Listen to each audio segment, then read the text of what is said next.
Alors, Monsieur Bayrou, vous étiez tout à l'heure en train de parler d'Europe. Là, vous parlez d'associations. Comment est-ce qu'on arrive à jongler, à passer d'un sujet à l'autre?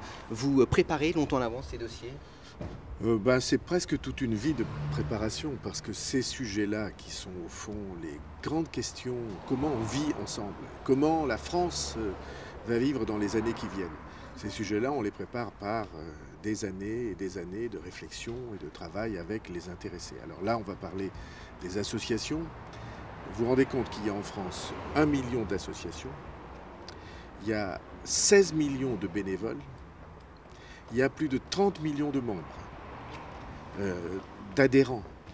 Et il se crée en France, c'est un chiffre absolument incroyable, il se crée 100 associations nouvelles par jour. Alors vous voyez bien ce que ça veut dire.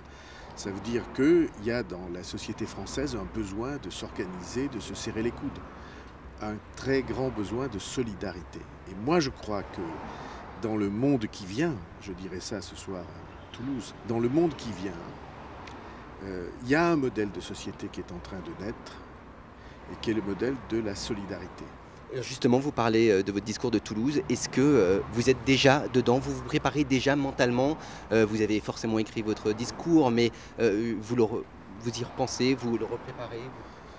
Il y a deux sortes de discours. Il y a les discours que j'écris et que je lis, et puis les discours où j'ai besoin d'être en phase avec ceux qui sont en face de moi, que j'ai écrits mais que je ne lis pas, que j'improvise en étant au micro parce que c'est plus rapide et plus chaleureux et plus réactif et plus sincère et authentique. Et donc pour moi, le discours de Toulouse, c'est chez moi, c'est les Pyrénées, c'est tout le Grand Sud-Ouest.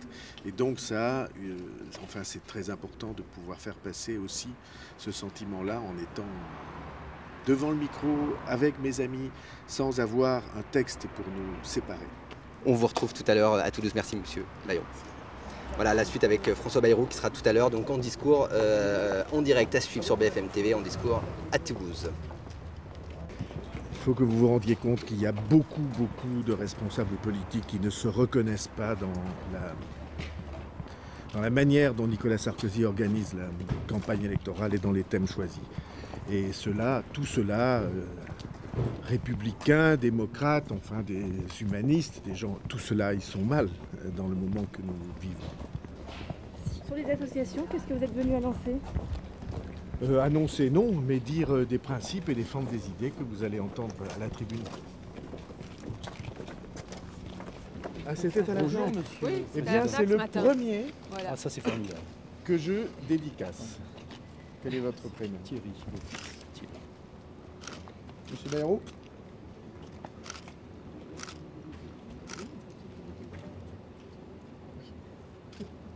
Il est en face de C'est-à-dire il n'est pas encore officiellement en vente. Il ne sera officiellement que la semaine si, ce prochaine. matin, à la fin. Non mais oui. Thierry, on est très en retard, il faut qu'on y aille. Merci beaucoup. Merci. Merci. Bayrou. Ben voilà.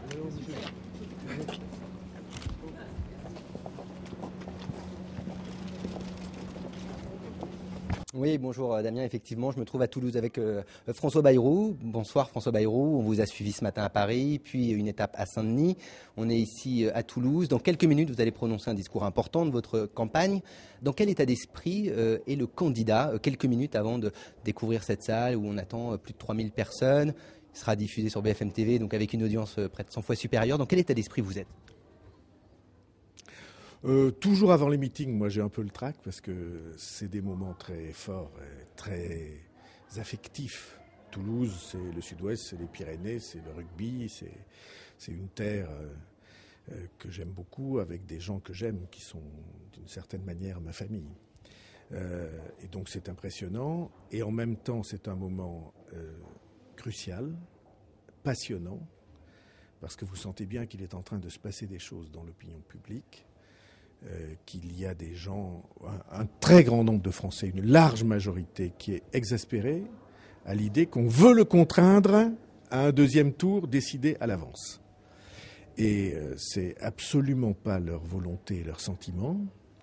Et il reste à leur montrer que c'est possible, qu'il existe un scénario crédible pour éviter ce qu'ils ne veulent pas et pour trouver pour la France un avenir qui est au contraire celui qu'il souhaite et dans lequel on sera plus unis, moins divisés et avec un projet de société qui vaut la peine.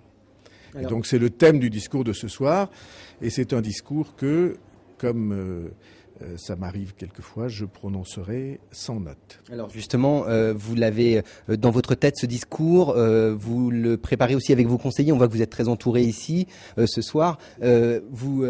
Jusqu'à la dernière minute, vous pouvez modifier ce discours? Ah oui, jusqu'à la tribune, parce que c'est ça l'avantage quand on parle avec toute la spontanéité d'un langage direct adressé à des vraies femmes et hommes que vous aimez. Vous pouvez à la dernière minute vous laisser emporter par une inspiration, par quelque chose que vous avez envie de dire et qui tout d'un coup monte du fond. Et c'est beaucoup plus fort, je crois, pour la salle, en tout cas pour celui qui le prononce. Et donc c'est un moment de vérité qui est précieux, bien sûr. Alors on imagine que vous avez suivi tout au long de cette journée l'actualité politique autour du parti radical. Est-ce que justement cette actualité, Jean-Louis Borloo qui dit qu'il ne se rendra pas au meeting de Nicolas Sarkozy demain à Villepinte, c'est de nature à transformer un peu votre discours? Forcément, vous allez l'évoquer, ce sujet. Je vais l'évoquer au moins de manière allusive, mais vous voyez bien ce que ça veut dire. Ça veut dire qu'il y a des millions de Français qui ne se reconnaissent pas dans ce que Nicolas Sarkozy est en train de leur proposer. Ils sont mal à l'aise. Et ils sont mal à l'aise pour des raisons profondes, pas pour des raisons électorales. Ils sont mal à l'aise parce que simplement c'est pas leur valeur. Alors ils osent pas tout à fait le dire. Alors, c'est comme ça que vous l'avez compris, ce oui mais oui. Et vous pouvez pas l'avoir compris autrement. L'annonce par Ramayad que non, elle ne signera pas cela, toutes les hésitations autour de Villepinte ou pas Villepinte, l'impossibilité pour un grand nombre de responsables d'accepter, le refus d'accepter un ralliement sans condition. Tout ça signifie que, évidemment, le climat est en train de changer. Et c'est précisément cela qui va être le cadre de la campagne électorale qu'on va vivre. Je suis persuadé que nous sommes un peuple qui a besoin qu'on lui propose un chemin différent, que franchement UMP, PS et remettre le PS après l'UMP alors qu'on avait mis l'UMP après le PS, les mêmes, franchement les Français disent ça ne va pas. Et plus les jours vont avancer, plus ils vont dire ça ne va pas. Et plus ils vont chercher le chemin que nous leur proposons et qui permet d'écarter les dangers qu'ils ressentent et dont ils ne veulent pas. Merci beaucoup François Bayrou. On va vous laisser aller à la Halle-aux-Grains, à quelques mètres d'ici, pour que vous puissiez tenir votre discours, que vous pourrez suivre en direct sur BFM TV, puis on vous retrouvera peut-être après. Merci.